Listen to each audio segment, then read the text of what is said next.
Selamat pagi semua. Pertama saya ucapkan selamat hari Natal. Kiranya damai sejahtera Allah dan tinggal dalam kehidupan kita semua. Saudara, dalam sebenarnya diskusi dalam pujian tadi, memang hari-hari ini hari-hari yang cukup berat ya. Tadi malam saya sangat bergumul sekali. Apa yang akan saya sampaikan? Karena saudara, ada beberapa dari kita yang sakit, tetapi ada dari kita yang keluarga-keluarganya ditinggalkan oleh orang yang dikasih ya. Jadi tadi mama dari Ibu Leni, kemarin dulu om dari Joen, yaitu Bapak Pendeta Robi Tuleka Tikoalu. Robi Tikoalu juga sudah dipanggil Tuhan. Kemarin juga seorang hamba Tuhan, yaitu kakak dari Ibu Ivo, juga sudah dipanggil Tuhan. Seorang hamba Tuhan di Sulawesi Tenggara, Tengah. Saudara, rasanya berat sekali dari malam Tuhan mau bicara apa ya. Tapi saya percaya Natal pada hari ini boleh menjadi satu Natal yang boleh berbicara dalam kehidupan kita, mengubahkan kehidupan kita ya. Saudara, judul firman Tuhan pada pagi hari ini adalah merayakan, mesti berat ya, saya katakan kesukaan yang besar. Amin saudara, merayakan kesukaan yang besar. Kita buka firman Tuhan dalam Lukas yang kedua ayat 10 dan yang ke-11. Lukas yang kedua ayat 10 dan yang ke-11. Mari kita sama-sama kita akan baca ayat-ayat ini. Lukas yang kedua ayat 10 dan yang ke-11. Firman Tuhan katakan, lalu kata malaikat itu kepada mereka, sama-sama kita baca ya, 1, 2, 3. Lalu kata malaikat itu kepada mereka, jangan takut, sebab sesungguhnya aku memberitakan kepadamu kesukaan besar bagi seluruh bangsa. Hari ini telah lahir bagimu juru selamat, yaitu Kristus Tuhan di kota Daud. Amin. Si Tuhan, silakan duduk. Saudara, kesukaan besar dalam hari-hari ini adalah merupakan sesuatu yang didambakan manusia dalam hari-hari. Biar juga kalau kita melihat dari dahulu kala sebenarnya hal ini sudah mereka rindukan adanya sukacita yang besar, kesukaan yang besar dalam kehidupan ini. Saudara, masa ini umat manusia memang dilanda krisis kesukaan atau sukacita ya, karena pengaruh yang datang melanda dunia hari ini. Ya. Iblis berusaha untuk mengambil, mencuri sukacita itu dalam hati kita masing-masing dalam hari-hari ini.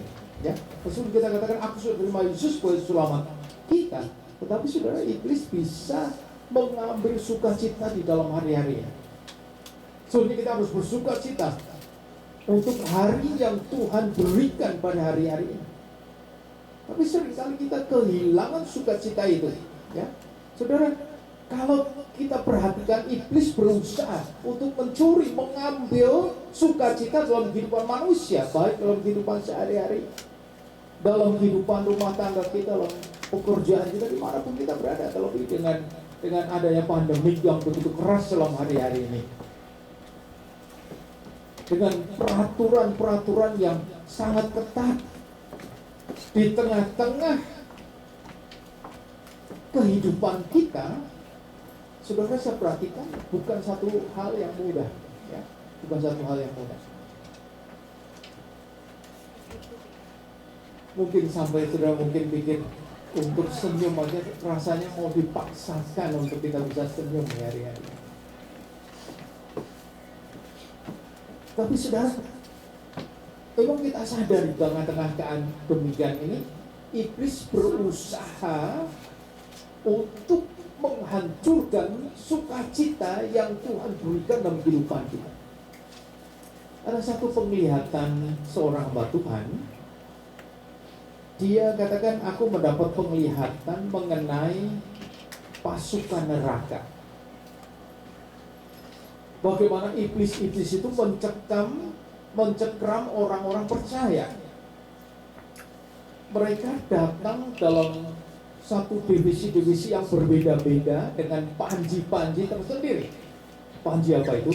Panji kecongkakan, panji merasa diri paling benar, panji mau dihargai, panji egois, panji ke penghakiman yang tidak adil, dan panji yang terbesar adalah panji kecemburuan.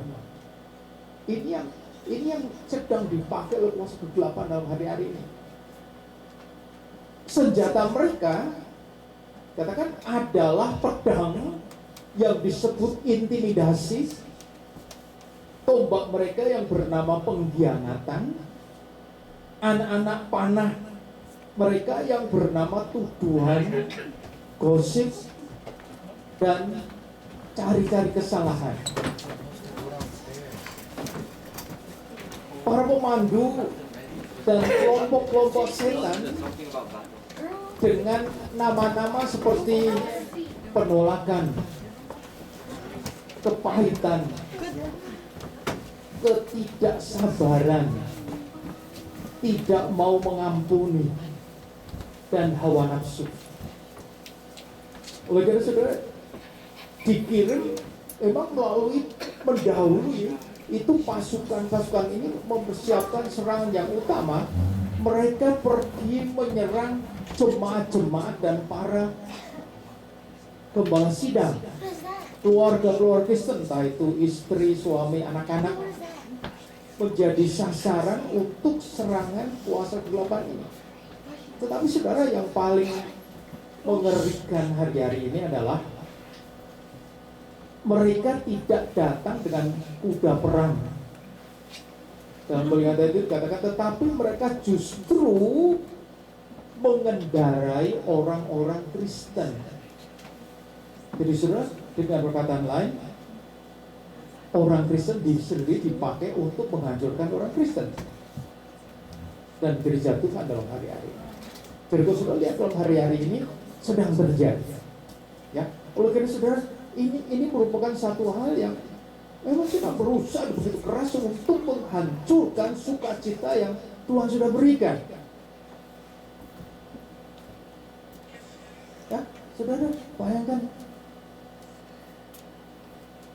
ada gereja yang sudah siapkan untuk hari ini juga hari Natal, ternyata hamba Tuhannya, gembalanya dipanggil Tuhan. Saudara, bayangkan itu merupakan satu hal yang tidak mudah menghadapi situasi yang ada. Bahkan hal-hal yang lain seringkali anak-anak Tuhan sendiri pakai untuk menghancurkan kehidupan gereja Tuhan sendiri dalam hari-hari ini. Oleh karena saudara, inilah keadaan yang terjadi, yang mempengaruhi kehidupan. Bahkan kita di negara ini pun sebenarnya kita sudah sukacita itu sudah tidak ada lagi, ya? Kesukaan merayakan Natal itu sudah tidak ada lagi. Meskipun Yesus sudah lahir dalam dunia, tetapi kesukaan itu sudah tidak ada lagi. Oleh karena saudara, inilah yang menjadi satu hal, masihkah kesukaan atau sukacita itu menjadi bagian dalam hidup kita? Atau saat ini sukacita itu telah undur dari dalam kehidupan kita, atau kita belum merasakan sukacita itu sendiri? Kalau sudah perhatikan dalam kata sukacita ini, ya, kesukaan atau sukacita ini bukan yang duniawi, tetapi sukacita yang rohani. Bukan yang palsu atau tiruan, tapi yang real. Bukan yang sementara, tetapi yang kekal. Bahkan sukacita yang tidak dapat diambil dan yang tidak dapat dialihkan kepada orang yang lain. Saudara, ini menjadi satu hal yang kita perlu perhatikan di dalam hari-hari. Tuhan tidak inginkan kesukaan itu hilang, sukacita itu hilang dari kehidupan kita. Ya, oleh karena saudara, pada pagi hari ini kita mau melihat mengapa kita merayakan kesukaan yang besar itu. Meskipun di tengah-tengah keadaan yang demikian. Alasannya apa? Alasan yang pertama, kita merayakan kesukaan itu karena Kristus telah membuang masa lalu kita. Ya, coba anak-anak jangan bicara soal di rekaman di sana masuk ya.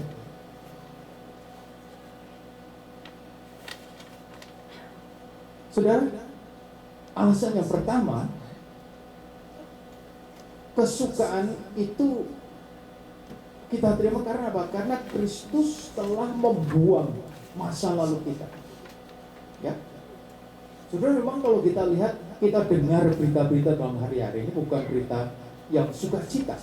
Terlebih dalam masa yang akhir ini ya, kalau kita review lagi banyak hal-hal yang sebenarnya berita-berita yang mungkin bukan berita yang menyenangkan, bahkan berita-berita yang terjadi untuk mengatasi situasi yang terjadi dalam hari-hari ini, terjadi berita-berita yang simpang siur di sana sini.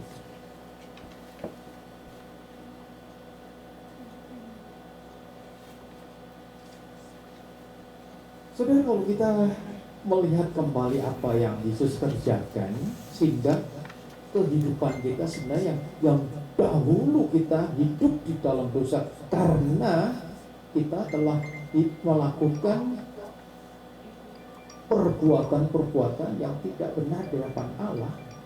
Tapi oleh karena kasih karunia, Yesus datang memberikan keselamatan dalam kehidupan kita. Tapi yang utama, Tuhan apa ingin melewatkan masa lampau kita itu dengan apa? Dengan memberikan pengampunan. Ya, dengan memberikan pengampunan. Kalau kita melihat Yesus datang dan dalam keadaan apa? Dalam keadaan kita dalam keadaan berdosa. Dan Yesus datang kepada kita kalau kita mau datang kepada Dia, dan Dia akan memberikan pengampunan dalam kehidupan kita. Ya, oleh karena saudara, dosa-dosa masa lalu pada waktu kita sudah diampuni, dosa-dosa masa lalu itu telah dihapuskan pada saat kita mengakui dosa-dosa kita. Semua kegagalan kita masa lalu telah dilupakan. Mengapa saudara? Karena keselamatan kita hanya diampuni karena pengampunan dosa-dosa kita, sehingga kita mendapatkan kesukaan, dipulihkan kesukaan itu di dalam kehidupan kita. Tapi tidak hanya diampuni, ini yang menjadi anugerah besar. Karena apa? Kita juga dibenarkan di dalam Kristus. Saudara, kata pembenaran ini, dibenarkan atau pembenaran ini mempunyai arti apa? Perubahan sikap Allah terhadap orang berdosa. Yang percaya pada darah Yesus dianggap seperti tidak punya dosa.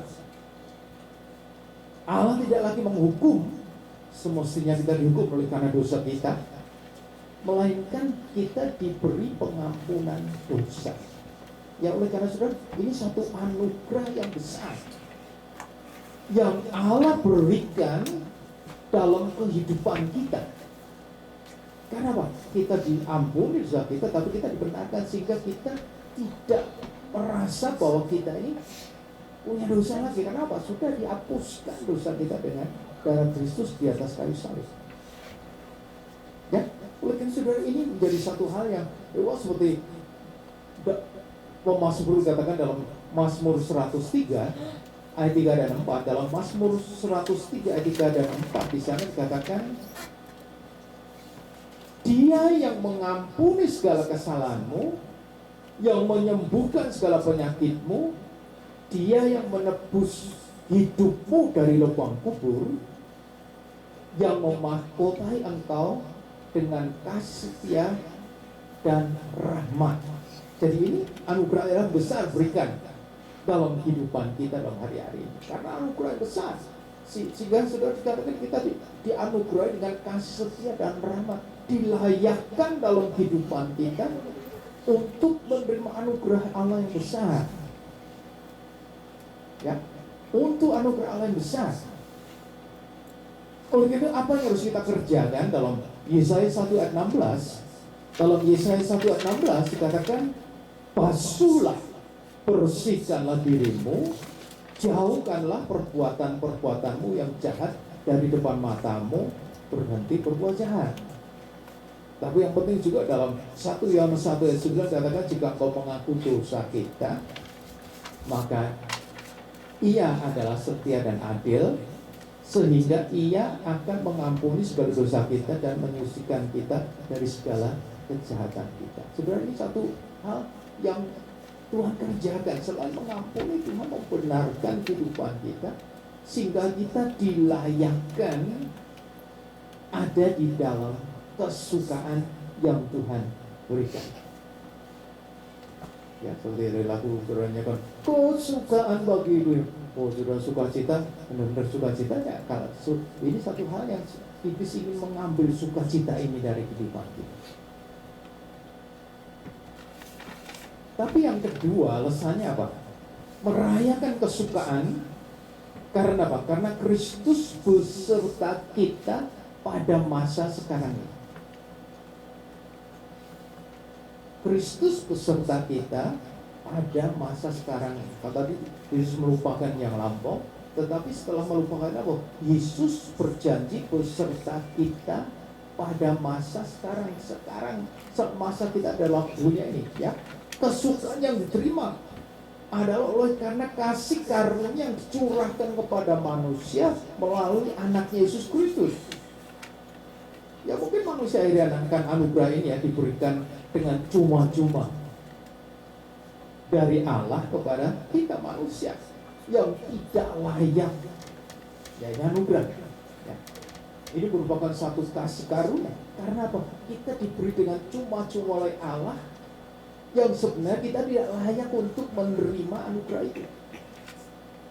Ya waktu dalam yang Yohanes 3:16 sekarang, bahwa siapa yang percaya kepada Dia, Dia memperoleh hidup yang kekal. Ya. Sehingga apa, saudara, kita sudah menjadi hidup kekal. Dalam Yohanes 1 ayat 12 katakan kita ini diangkat menjadi anak. Nah kalau kita sudah diangkat menjadi anak, inilah yang menjadi satu hal yang perlu kita perhatikan. Kita diberi hak untuk apa? Diberi kuasa. Bukan hanya hak saja, tapi diberi kuasa untuk menikmati janji-janji Allah. Amin, saudara. Janji-janji Allah yang begitu besar, yang begitu banyak. Untuk apa? Untuk menikmati kehidupan yang sekarang ini. Jadi saudara, kita mengikut Yesus bukan untuk nanti ya. Waktu itu banyak orang pikir, nanti kalau sudah mau akhir hidup aja kita mau datang kepada Yesus. Tidak.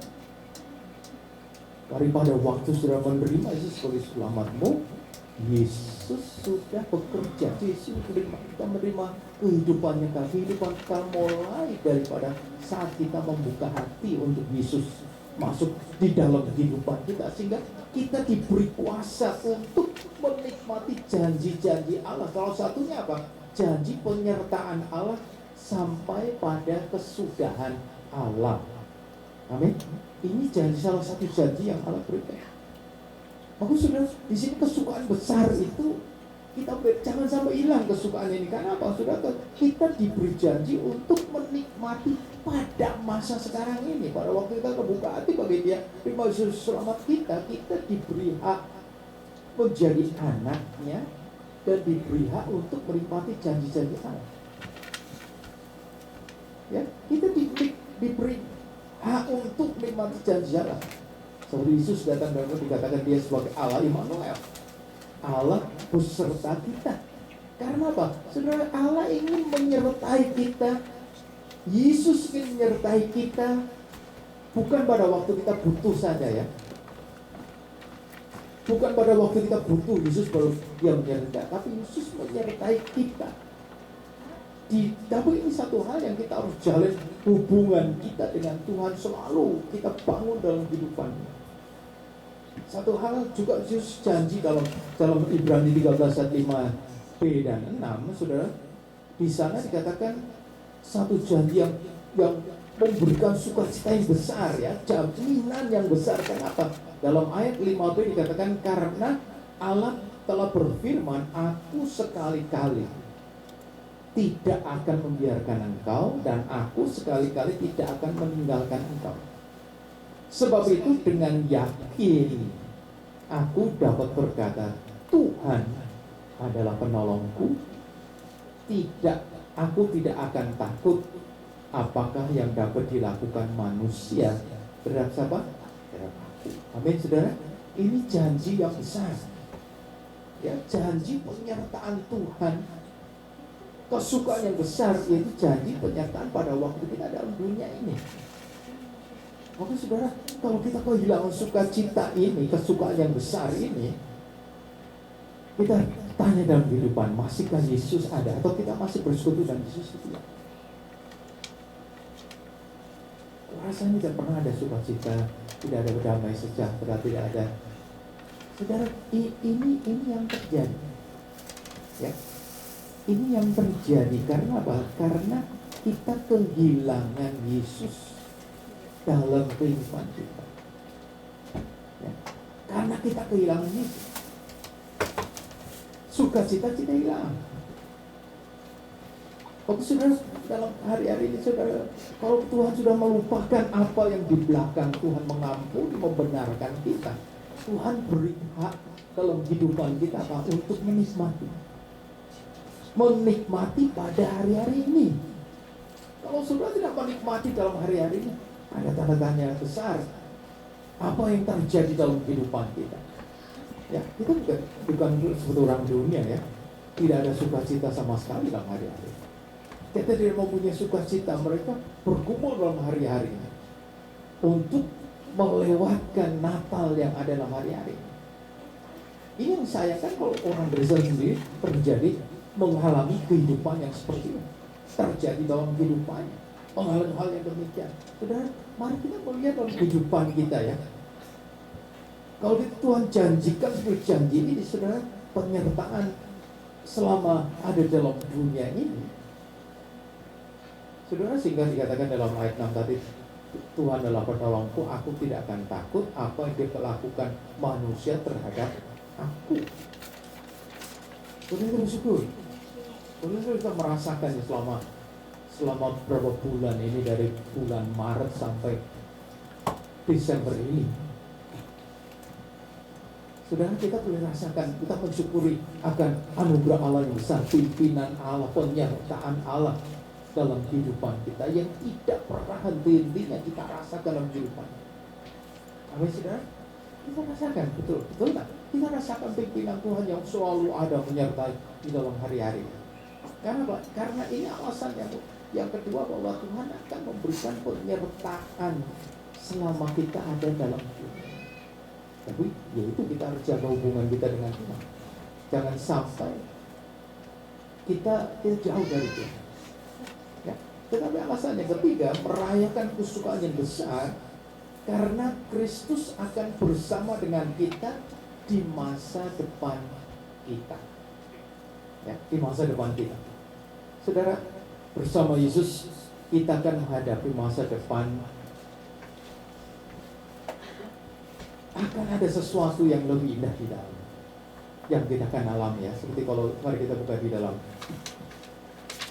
Roma 8 ayat 18 pun katakan, Roma 8 ayat 18, ini satu hal yang Rasul Paulus katakan bahwa penderitaan zaman sekarang ini tidak dapat dibandingkan dengan kemuliaan yang akan dinyatakan kepada kita.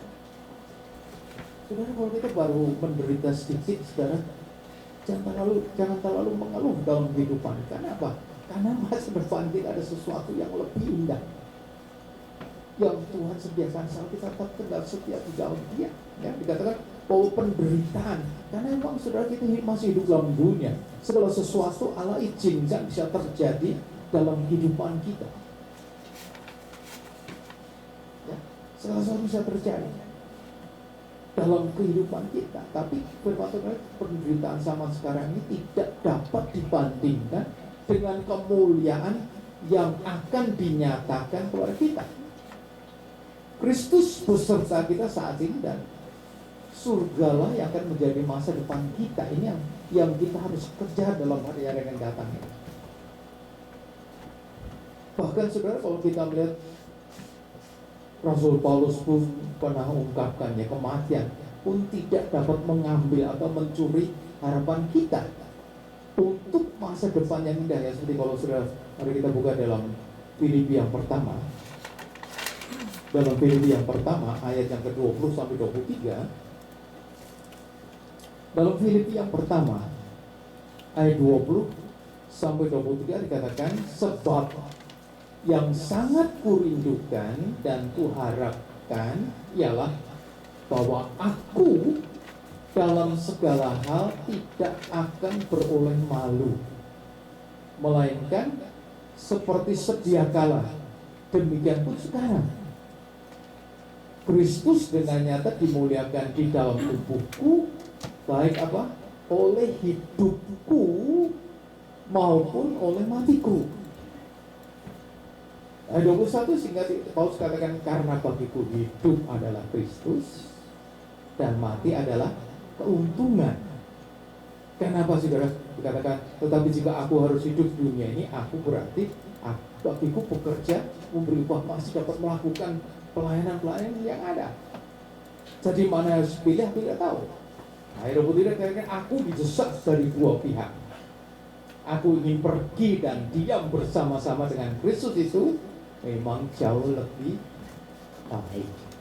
Ya, tinggal bersama Kristus jauh lebih baik. Tapi kalau kita harus ada dalam dunia, kita hidup untuk melakukan apa yang Tuhan percayakan dalam kehidupan kita.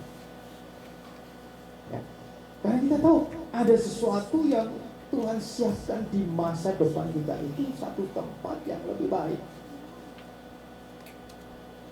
Ya saudara, hari ini seperti mama dari Ibu Leni, memang rasanya berat ya, berpisah dengan orang tua. Dari omnya Joan juga nih mungkin berturut-turut keluarga Tiko Alu, Tuhan panggil semuanya. Ya, rasa berat. Bapak Joan sendiri tuh pergi, rasa berat. Rasanya kita tidak rela untuk berpisah dengan orang yang kita kasih. Tetapi sebenarnya di sini menjadi satu hal, kalau Tuhan panggil dalam hari-hari ini, kalau Tuhan panggil di dalam waktu-waktu yang ada pada saat ini, kita patut mensyukur ya. Karena apa? Karena orang yang kita kasih sudah pindah. Rasul Paulus katakan akan ada bersama dengan Kristus, katakan mendapat satu tempat yang jauh lebih baik. Tidak ada penyakit, tidak ada penderitaan, tidak ada aniaya, tidak ada hinaan, tidak ada gosip, tidak ada sesuatu yang seringkali menimpa kehidupan kita. Bahkan tidak ada air mata yang mengalir. Karena apa? Karena sukacita yang sepenuhnya ada bersama dengan Kristus. Tempat yang lebih indah, ya.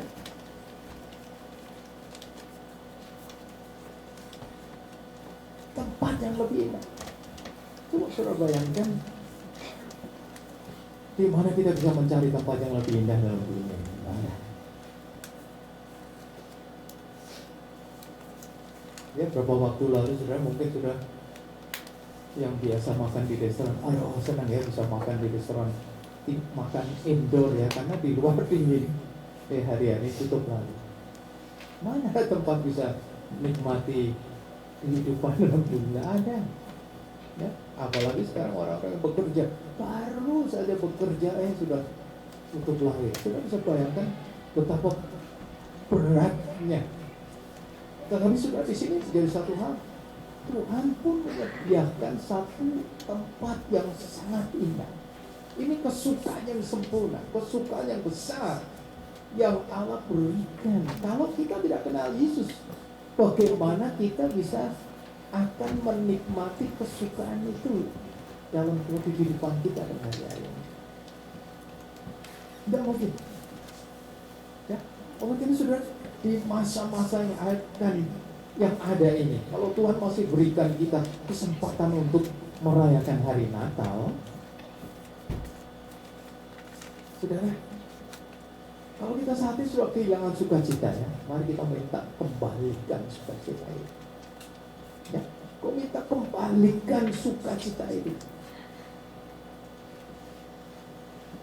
Tidak perlu kita tutup di hadapan Tuhan. Sudah tahu, Tuhan tahu setiap keberadaan kehidupan kita, ya. Tetapi saudara, jangan kita mengabaikan tawaran sukacita dalam kehidupan kita. Kalau kita sudah kehilangan sukacita, mari kita minta Tuhan kembalikan sukacita itu. Supaya Natal ini, Natal yang, kalau sudah perhatikan, Natal yang dikelilingi oleh segala macam masalah kehidupan ini akan diubahkan dengan Natal yang penuh dengan sukacita. Amin, saudara. Saya tidak ingin saudara pulang dengan keadaan yang sama. Karena apa? Saudara tidak punya sukacita, ya. Karena saudara tidak punya sukacita, tapi minta Tuhan kembalikan sukacita itu. Kalau Yesus tidak ada dalam kembali dalam kehidupan, buka hatimu, minta Tuhan masuk kembali dalam kehidupan. Sehingga apa yang janji-janji Tuhan dari untuk masa sekarang ini, juga untuk masa yang akan datang itu menjadi bagian dalam kehidupan kita. Sudah mau dengar satu cerita tentang sukacita dalam merayakan hari Natal. Sedikit waktu lagi ya, saudara. Ada satu cerita badai Natal yang mempersatukan cinta. Ceritanya demikian. Ada seorang hamba Tuhan, pendeta muda yang baru saja dipanggil untuk menjadi pendeta di satu jemaat di kota New York di abad 19 ini. Merupakan gereja yang cukup bagus, ya, bergengsi di perumahan-perumahan daerah orang-orang kaya di kota New York ini. Ketika pendeta muda itu ditahbiskan persisnya pada bulan Oktober 1948, daerah tersebut telah berubah menjadi daerah kumuh dengan bangunan tua yang telah diabaikan pemiliknya. Karena mereka pindah ke daerah pemukiman baru di pinggir kota yang lingkungannya jauh lebih segar. Sudah, kalau sudah mengikuti keadaan di kota New York, memang pada tahun-tahun yang lampau kota New York banyak yang sudah hancur, tapi sekarang sudah pulih, ya. Kalau sudah lihat sampai di hari-hari ini, kota New York sudah dibangun kembali. Tetapi pada 20 tahun yang lalu mungkin merupakan satu keadaan yang sangat berbeda sekali dengan sekarang. Maka ini cerita ini, hamba Tuhan ini ditempatkan di daerah yang kumuh. Meski keadaannya demikian, pendeta dan istrinya tersebut sangat kagum dengan gedung gereja yang masih mencerminkan kemegahannya di masa yang lampau. Musuh hancur, tapi bekas gereja itu masih mencerminkan kemegahannya. Mereka merasa yakin bahwa mereka akan dapat memugar gedung tersebut sehingga keindahan aslinya dapat dimunculkan kembali. Beberapa saat setelah peneguhannya, dia dan istrinya langsung melakukan sendiri perbaikan dan pengecatan dengan tujuan untuk memulihkan kemegahan gedung tersebut. Mereka dengan sukarela melakukan hal-hal tersebut karena memang anggaran jemaat tidak memungkinkan untuk menanggung biaya pemugaran secara profesional. Tujuan dari Bapak Pendeta dan istri ialah agar pada ibadah Natal tanggal 25 Desember gedung tersebut sudah menampakkan kembali kemegahannya, setidak-tidaknya tampak lebih bersih. Pada tanggal 23 Desember 1948, sebuah badai musim dingin melanda kota New York, mencurahkan hujan dan es yang cukup banyak, sehingga apa yang terjadi, atap gereja itu rusak cukup parah, menghancurkan atap gereja, bocor di mana-mana. Yang paling besar di belakang, bagian belakang, latar belakang atau altar belakang. Plester yang sudah tua di bagian itu terkelupas dan runtuh, serta meninggalkan belang besar pada tembok di belakang mimbar. Dengan sangat kecewa, Pak Pendeta dan istrinya memandang tembok itu yang telah runtuh plasternya itu dan menyimpulkan bahwa mereka tidak akan dapat memperbaikinya sebelum Natal tiba. Kerja keras mereka selama hampir 3 bulan rasanya percuma saja. Namun pasangan muda itu bisa menerima keadaan tersebut. Mereka merasa mungkin ada maksud Tuhan yang belum jelas bagi mereka saat itu. Mereka lalu membersihkan puing-puing yang mengotori altar. Dalam suasana hati yang penuh kekecewaan, sore itu pendeta dan istrinya tersebut menghadiri sebuah pasar murah yang diselenggarakan oleh pemuda gereja. Salah satu yang dijual pada pasar murah itu adalah taplak meja tua berwarna gading dengan renda-renda berwarna emas. Taplak besar itu memiliki panjang lebih dari 3 meter. Agaknya sang pemilik asli mempunyai meja besar yang sangat panjang, sebuah meja makan keluarga besar. Saat itu tiba-tiba benaknya dipenuhi oleh suatu gagasan yang muncul dalam pikirannya. Taplak meja tua itu lalu dibelinya dengan harga $6,5. Mereka ingin menggantungkan taplak meja itu di belakang mimbar untuk menutupi bagian tembok yang plesternya sudah runtuh. Tanggal 24 Desember, hujan salju disertai angin kencang turun lagi. Suhu dingin yang ditimbulkan oleh angin kencang itu mendapati 20 Celcius ya, kira-kira 20 Celcius. Ketika Pak Pendeta membuka pintu gereja dan menghadap ke jalan raya, dilihatnya seorang wanita berdiri menanti bus di tempat perhentian bus. Karena Pak Pendeta tahu persis bahwa bus baru akan lewat di situ setengah jam lagi, diundangnya wanita itu masuk ke gereja supaya tidak kedinginan di luar. Wanita itu menjelaskan bahwa dia memang tidak berasal dari daerah tersebut, hingga ia tidak tahu jadwal pas di situ. Wanita itu menjelaskan bahwa dia datang ke kota untuk mencari pekerjaan sebagai pengasuh keluarga orang kaya di daerah tersebut. Karena dirinya adalah seorang pengungsi perang dari salah satu negara Eropa yang tidak berbahasa Inggris, maka bahasa Inggrisnya dianggap kurang lancar. Oleh karena itu, setelah wawancara lamarannya ditolak. Sambil menunggu bus, dia memanfaatkan waktunya untuk berdoa. Karena dia masuk dalam gereja, dia memanfaatkan waktu untuk berdoa.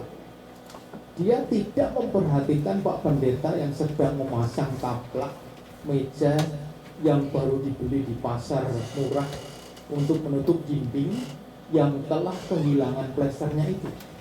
Setelah selesai berdoa dan memandang ke depan, dilihatnya taplak meja itu dan didekatinya.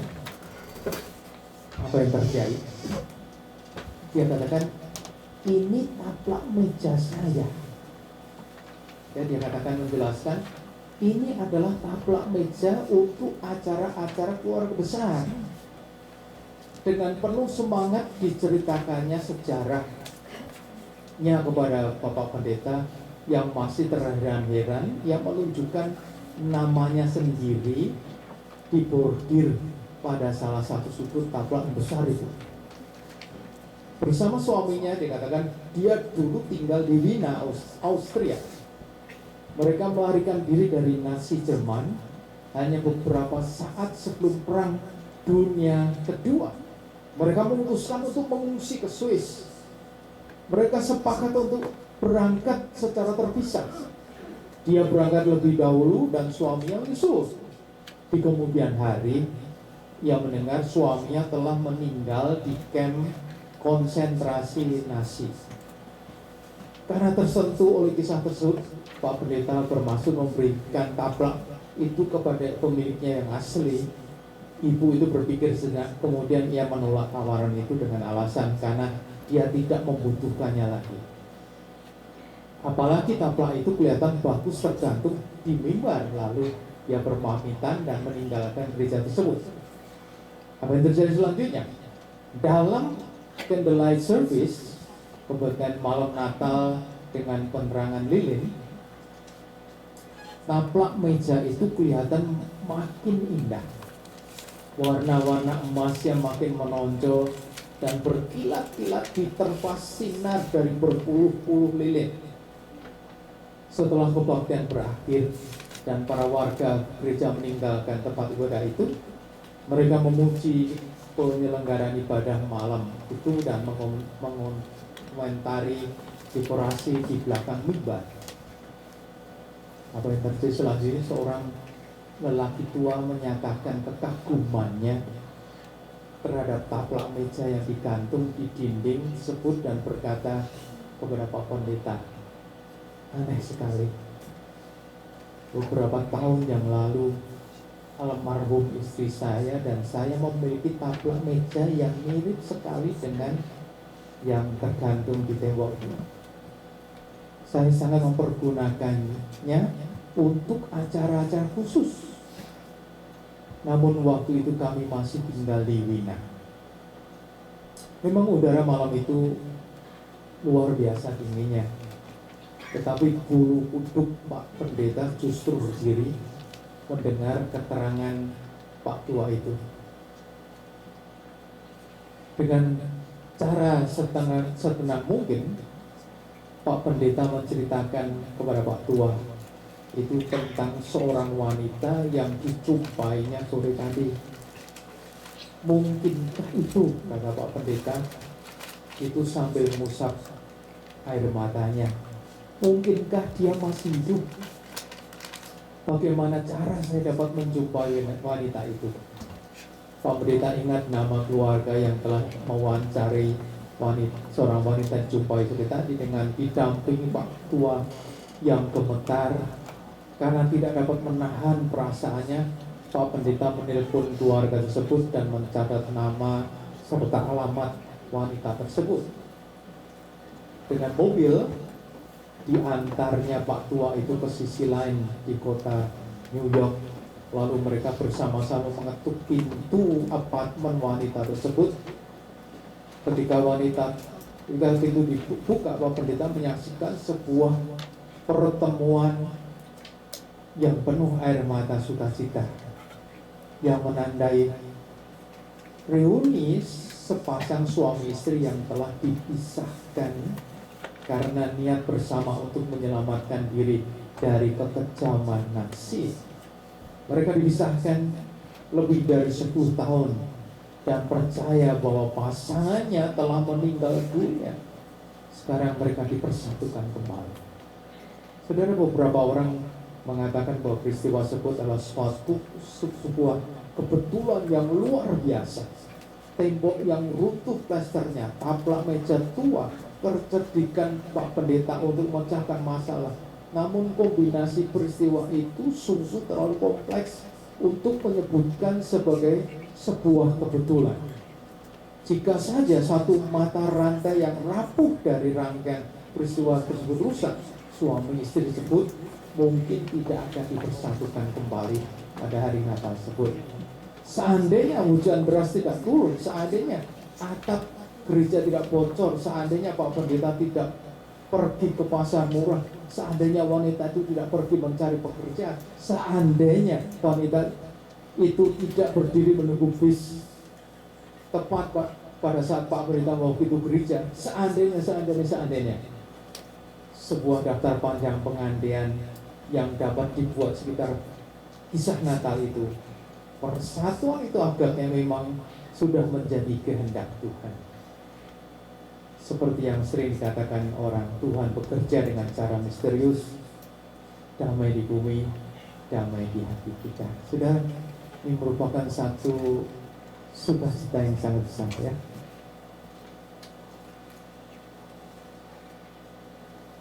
Saya waktu siapkan ini, di tengah keadaan yang bergumul, Tuhan berikan saya sukacita. Kenapa? Melalui pertemuan suami dan istri yang terpisah karena dikabarkan sudah mati ini, dengan situasi-situasi yang terjadi sekitar Natal ini, membuat apa? Sukacita itu kembali. Sukacita yang besar itu kembali. Dan hari-hari ini apa yang sudah bergumulkan, sudah aduh berat ya. Saya pun berat ya. Saya bisa merasakan keberadaan saudara masing-masing, juga lebih jemaat kita hari-hari ini yang sedang bergumul dengan penyakit. Ada yang terbaring di rumah sakit, ada yang terbaring di rumah. Tapi saya percaya saudara, kelahiran Yesus boleh mendatangkan sukacita sepenuhnya. Mungkin itu saudara, kita jangan setengah-setengah ya dalam pengiringan kita kepada Yesus. Kita mau buka hati selebar-lebarnya untuk Yesus masuk kembali. Mungkin saya katakan, saudara, aku sudah terima Yesus berapa? Iya, tapi mungkin Yesus sudah ada di luar lagi, sudah keluar dari kehidupan kita. Mungkin kita sudah dirasakan lagi kehadiran Allah, karena kita sudah ada persekutuan dengan Allah lagi. Buka hatinya, ya. Buka hati kita supaya apa? Yesus masuk dan tinggal selamanya dalam diri. Kenapa? Tuhan berjanji kalau kita sudah diampuni masa lalu, Tuhan akan pelihara kita masa sekarang dan akan memberikan masa depan yang lebih indah. Sehingga kesukaan itu boleh kita rasakan selama kita dalam dunia. Kita sudah rasakan sukacita itu. Bahkan nanti kalau kita masuk ke tempat yang Tuhan siapkan, itu menjadi sukacita yang sempurna. Usahakan Natal ini jangan menjadi Natal yang sia-sia ya. Sudah, tahun depan kita tidak tahu apa yang terjadi. Banyak hal bisa terjadi lebih parah dari tahun yang kita lewati hari-hari. Banyak yang sudah diberi firman Tuhan atau diberi penglihatan dari Tuhan sendiri untuk melihat apa yang akan terjadi di masa-masa yang akan datang. Tidak akan kita berbuat kalau kita tidak sungguh-sungguh dalam pengiringan kita pada Tuhan. Jangan saudara menyesal nanti, ya. Kalau kita tidak akan menikmati sukacita. Ini waktunya, dalam hari-hari ini adalah waktunya. Ya, seperti saat ini dunia sedang menunggu vaksin untuk menghancurkan COVID-19. Wah, bersukacita mereka. Maunya langsung divaksin. Ada seorang nurse yang divaksin, kemudian dia bersukacita, dia wawancara, baru 17 menit selesai divaksin dia jatuh pingsan. Coba saudara, membuat saudara sukacita atau membuat saudara ngeri? Vaksin. Tapi sahabat saya, Tuhan akan lebih besar dari vaksin-vaksin yang sedang dikerjakan dalam dunia ini. Amin saudara. Tuhan akan lebih besar, dapat mengatasi semua. Itu janji Tuhan ya. Tuhan tadi janji apa? Kita akan menyertai engkau ya. Tidak akan membiarkan engkau, tidak akan meninggalkan engkau dalam situasi keadaan apapun juga dalam hari-hari. Amin. Kejahatan dunia begitu besar dalam dunia ini. Tapi kalau kita boleh lewati sampai akhir tahun ini, kita tahu itu karena Tuhan yang menyertai kita. Sejak kita diampuni, Dia melihara kita selama ini, bahkan nanti kalau kita masuk ke tempat yang Tuhan siapkan. Ya, saya percaya bahwa Tuhan yang Tuhan panggil dalam hari-hari ini memang berat kita berpisah, tetapi kita percaya Dia sudah ditempatkan satu tempat yang lebih indah. Amin. Oleh karena itu, saudara, Natal ini jangan menjadi Natal yang tidak mempunyai arti ya. Meskipun saudara kita sederhana sekali ya,